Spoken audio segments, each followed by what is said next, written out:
याबाबत आपण लवकर तपास करावा। तर छत्रपती संभाजीनगरमध्ये पालिका निवडणुकीमध्ये भाजपमध्ये सर्वाधिक बंडखोरी झाली आहे।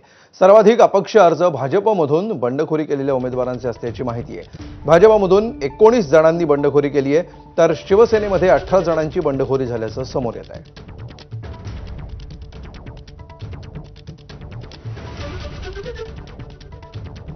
तर छत्रपती संभाजीनगरमधली बंडखोरी आणि नाराजी आपण दूर करू असं बावनकुळेंनी म्हटलेलं आहे। बंडखोर उमेदवारांबाबत बोलताना चंद्रशेखर बावनकुळेंनी ही प्रतिक्रिया दिली आहे।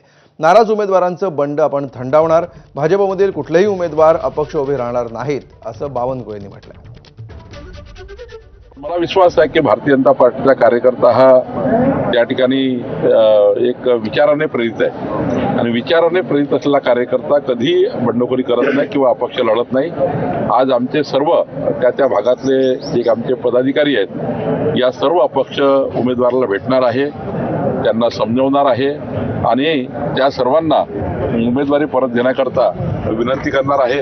आणि मला विश्वास आहे की आज ज्या पद्धतीने आमचे सर्व नेते हे उमेदवाराकडे जाणार आहे, आमचे सर्व उमेदवार अर्ज वापस घेतील।